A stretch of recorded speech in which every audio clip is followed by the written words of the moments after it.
Avaliação de campos eletromagnéticos devido a linhas de transmissão aéreas. Nós somos os alunos Douglas Fernandes da Costa e Lucas Fagundes Carvalho. Introduzindo, nós temos que o método da imagem ele foi introduzido por Lord Kelvin em 1848. Ele é utilizado para determinar a tensão, campo elétrico, distância, capacitância e densidade de cargas associadas à presença dos condutores. Então, através deste método, a gente vai evitar de resolver aquela equação de Laplace ou Poisson, ao considerar o fato de uma superfície condutora e equipotencial. Embora o método ele se aplique a todos os problemas de eletrostática, ele pode reduzir a complexidade da solução de algum deles,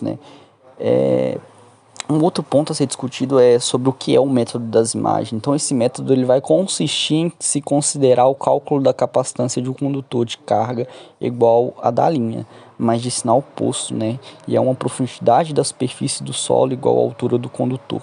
Então, tem-se então condutor-imagem. Os cálculos são efetuados considerando essa imagem. Os nossos objetivos, então, são calcular e analisar o comportamento dos campos elétrico e magnético gerado pelas linhas de transmissão em todo o espaço. E, além disso, a prática teve o intuito de explicar a importância do método das imagens nos cálculos citados.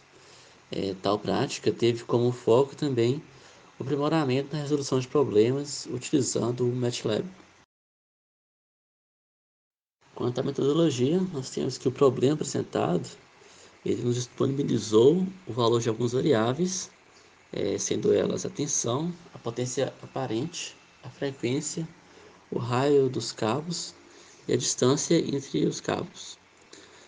Sendo assim, para encontrar o valor do objetivo proposto, ainda nos falta conhecer o valor da corrente e a densidade linear de cargas. Para encontrar essas incógnitas, nós precisamos manipular essas equações que estão no slide para em seguida encontrar novas equações, sendo possível assim determinar os valores das variáveis restantes. E assim, quando tivermos esses valores, estamos prontos para aplicar o método das imagens e encontrar os campos elétrico e magnético.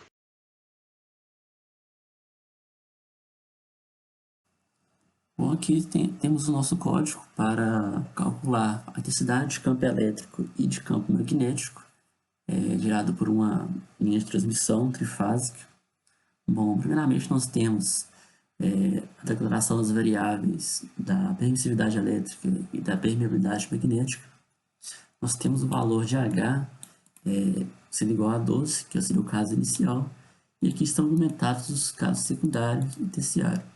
Basta assim, somente comentar um dele e descomentar o outro para realizar o cálculo.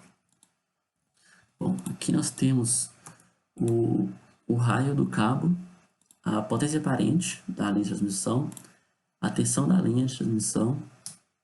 Aqui estão vetores da densidade linear de cargas e da corrente da linha. Aqui é o cálculo das tensões de fase. A fase A ela não tem defasamento de nenhum grau, a fase B está defasada de 120 graus e a fase C defasada de menos 120 graus. Aqui nós temos o vetor posição, que corresponde à distância entre cada cabo, sendo menos 8,4 para a fase A, na posição 0 para a fase B e 8,4 para a fase C. Aqui eu também fiz um vetor para armazenar as tensões de cada fase. Então, aqui é o cálculo da densidade linear de cargas e da corrente da linha de transmissão. Eu armazenei elas em outras variáveis. Aqui eu declarei um vetor que vai de menos 25 até 25 com 1000 pontos, que seria então a região onde nós vamos calcular os campos. Aqui, essas equações aqui correspondem ao denominador da equação do método das imagens. E aqui está a parte das constantes, sendo necessário assim só dividir a parte constante pela variação no espaço. Aqui é o cálculo do campo elétrico, que é a soma de cada uma das contribuições, e aqui é o cálculo cada uma das contribuições do campo magnético. Aqui nós tiramos o ABS de cada um dos campos, pois os campos têm valores reais e imaginários, e assim nós conseguimos plotar um gráfico para uma situação que nós compreendemos mais e fica mais fácil de visualizar. Bom, a gente pode observar aqui o resultado, primeiramente para a situação do campo magnético, com as alturas da linha de 12 metros. A gente pode comentar aqui e ver a situação para o campo elétrico. Também deu uma curva parecida. Temos também o caso onde a altura varia, por exemplo, para 8,1 metros. O campo elétrico vai ficar dessa maneira e o campo magnético ele ficará desta maneira.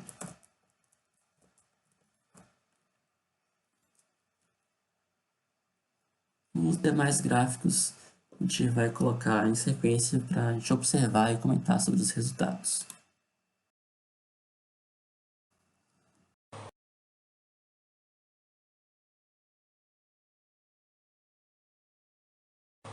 Dando continuidade, nós temos que, ao realizar esse experimento, variamos as alturas das linhas de tensões entre 12 metros, 8,1 metros e 7,4 metros, para identificarmos a intensidade dos campos elétricos produzidos pela linha de transmissão dispostas em cada altura específica. Então, a partir desse procedimento, obtivemos o gráfico da intensidade do campo elétrico gerado no solo a alturas diferentes das linhas de transmissão.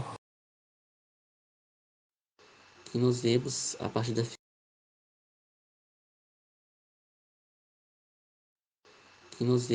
partir da figura que à medida que as linhas de transmissão estão dispostas se aproximam do solo, o campo elétrico gerado no nível do solo ele aumenta consideravelmente, sendo o campo gerado pela altura de 12 metros de menor intensidade e o campo gerado pela altura de 7,4 metros de maior intensidade.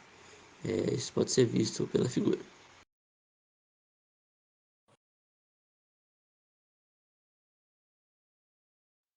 Por fim, nós concluímos que a partir desses experimentos podemos verificar o comportamento dos campos elétricos e magnéticos gerados por uma linha de transmissão trifásica disposta no ar de uma determinada distância do solo, né?